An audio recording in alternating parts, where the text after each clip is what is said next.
शांत, पवित्र और दिव्य ज्ञान से भरे हुए पुराणों की परंपरा में आपका स्वागत है।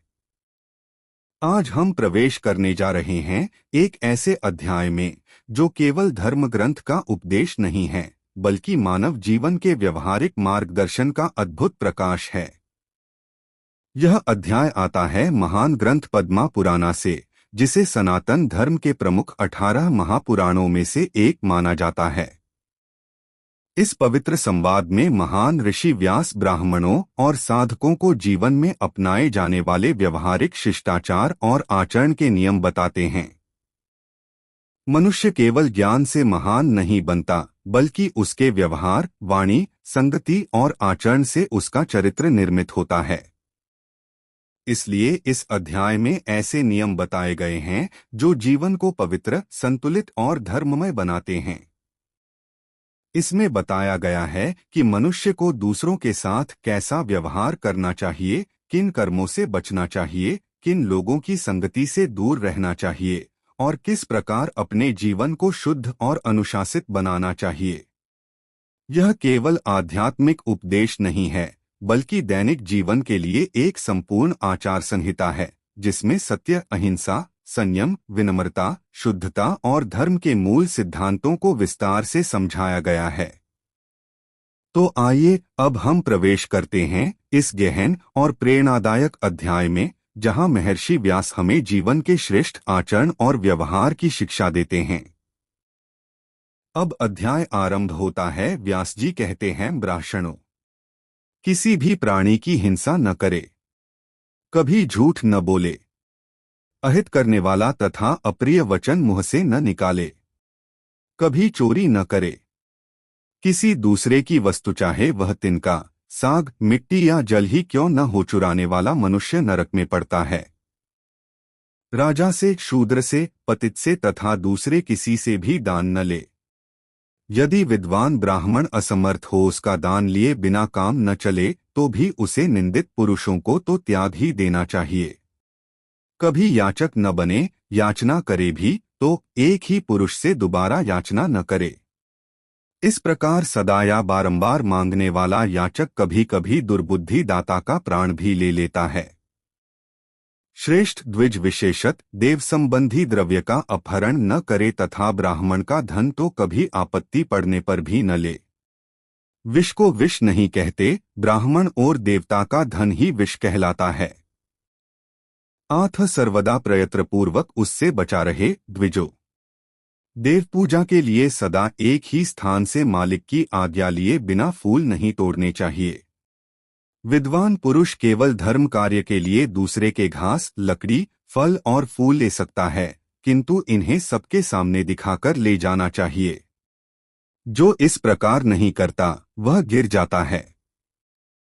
विप्रणगण, जो लोग कहीं मार्ग में हों और भूख से पीड़ित हों, वे ही किसी खेत से मुट्ठी भर तिल, मूंग या जौ आदि ले सकते हैं, अन्यथा जो भूखे एवं राही न हों, वे उन वस्तुओं को लेने के अधिकारी नहीं हैं। यही मर्यादा है। जो वास्तव में अलिजी है, जिसने किसी आश्रम का चिन्ह नहीं ग्रहण किया है, वह भी यदि दिखावे के तौर पर आश्रम विशेष का चेहरूस की वेशभूषा धारण करके जीविका चलाता है, तो वह वास्तविक लिड्डी, आश्रम चेहधारी पुरुष के पाप को ग्रहण करता है तथा तिर्यग्योनि में जन्म लेता है। नीच पुरुष से याचना, योनि संबंध, सहवास और बातचीत करने वाला द्विज गिर जाता है। आथर इन सब बातों से यत्रपूर्वक दूर रहना चाहिए।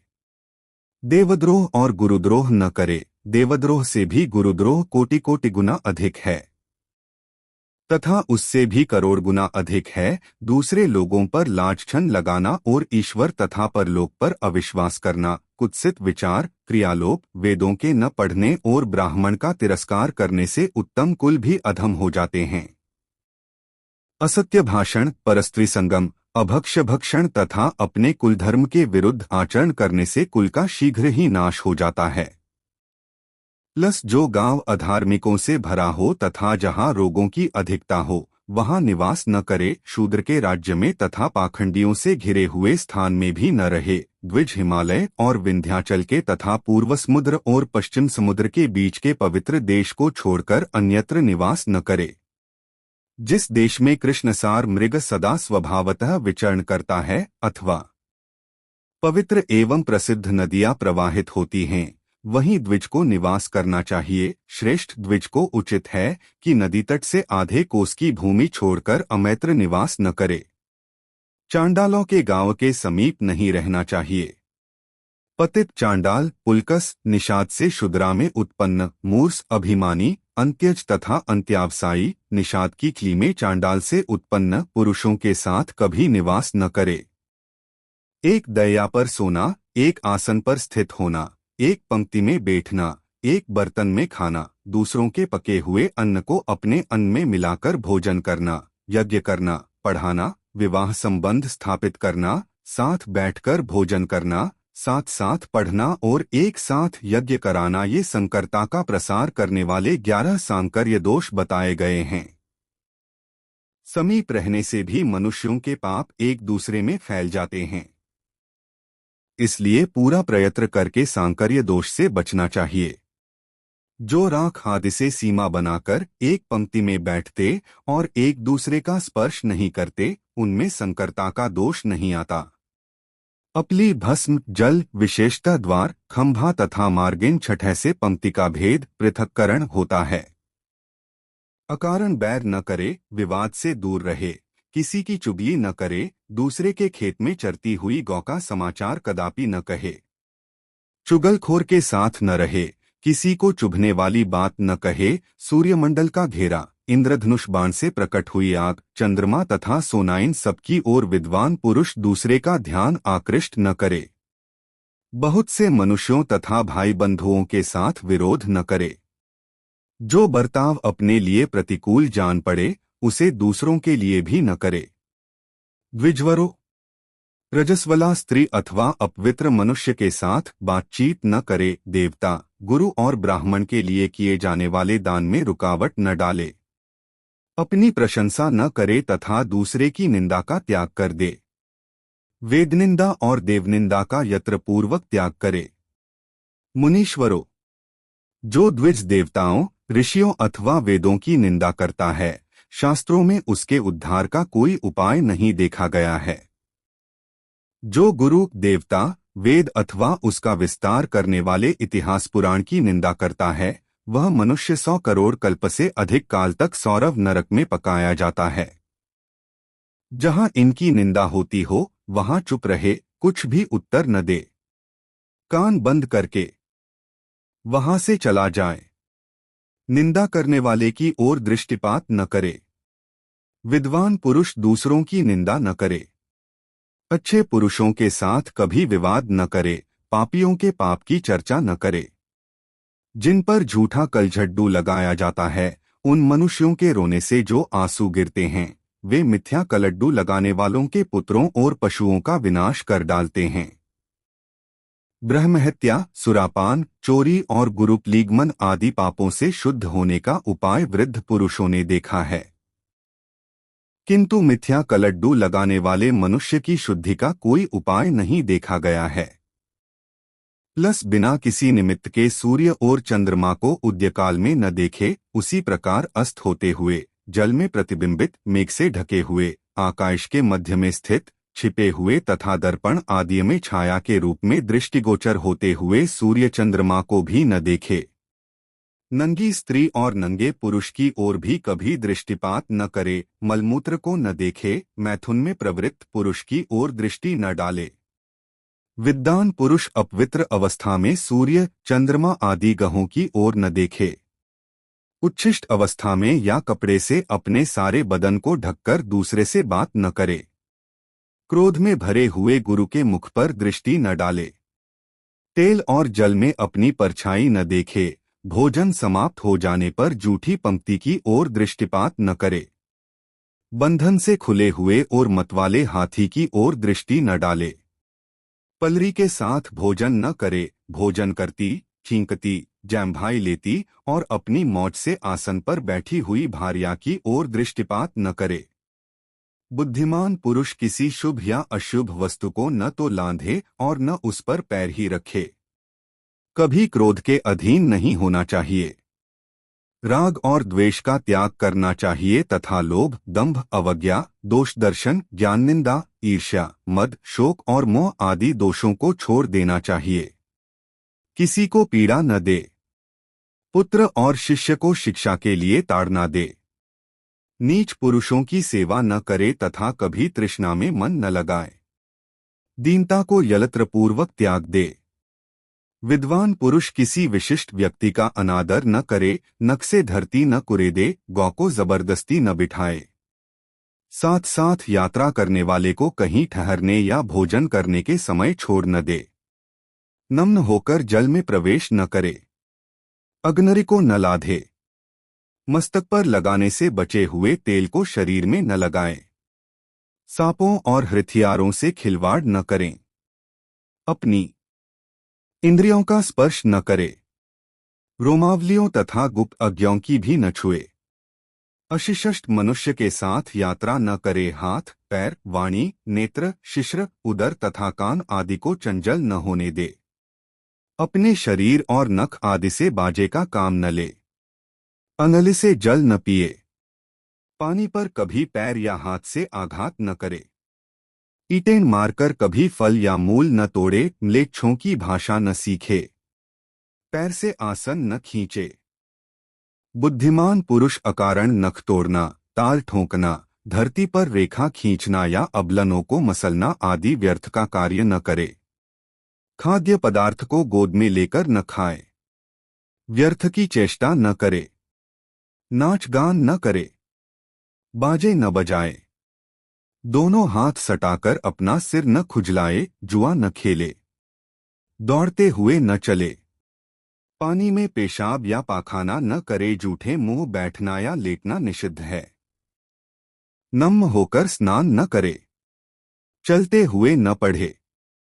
दांतों से नख और रोए न काटे। सोए हुए को न जगाए। सबेरे की धिप का सेवन न करे। चिता के धुएं से बचकर रहे।